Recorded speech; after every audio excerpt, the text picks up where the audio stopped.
VOA News. I'm David Byrd. With the number of cases of the coronavirus continuing to grow worldwide, President Donald Trump is set to discuss the viral outbreak at the White House in just about 30 minutes. We get more from AP's Sagar Meghani. The virus has a toehold on every continent except Antarctica, with Brazil confirming Latin America's first case. It's hit some 81,000 people around the globe, and the president's been trying to minimize fears of the virus spreading in the U.S.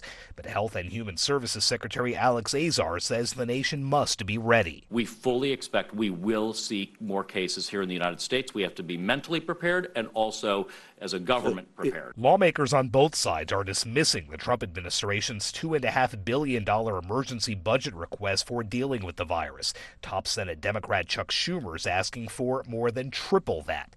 The president's defending the administration's response to the virus and says he'll have a news conference with CDC representatives, among others, here today.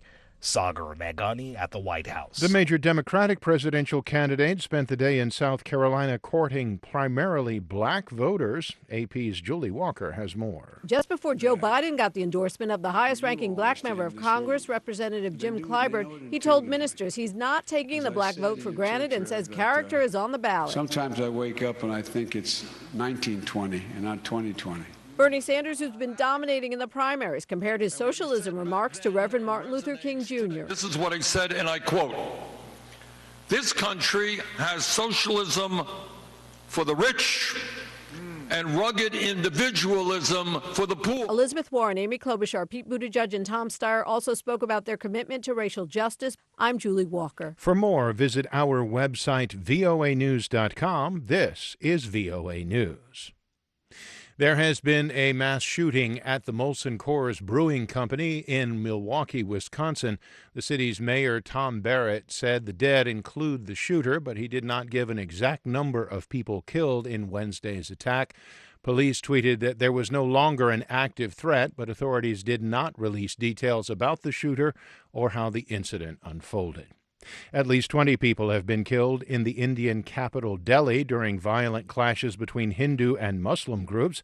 Soraya Ali reports. New Delhi police used tear gas and smoke grenades to disperse stone-throwing crowds. Hospital officials told Reuters they had treated over 200 people since the fighting first intensified on Monday, many suffering severe injuries. Prime Minister Narendra Modi broke his silence on the matter on Wednesday, appealing for peace between Hindus and Muslims. The law, announced by Modi's nationalist government, makes it easier for non-Muslims from neighbouring countries to gain Indian citizenship.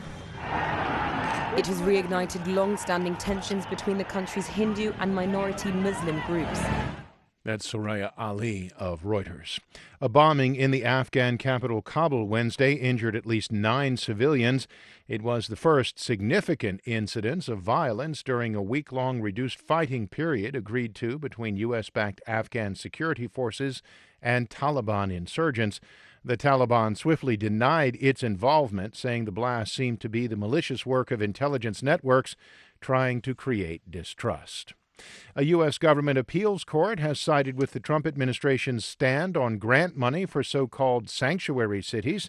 AP's Ed Donahue reports. The ruling by the Second Circuit in Manhattan says the administration can hold back law enforcement grants to force states to cooperate with immigration enforcement. It reverses a lower court's decision ordering the administration to release funding to New York City and 7 states.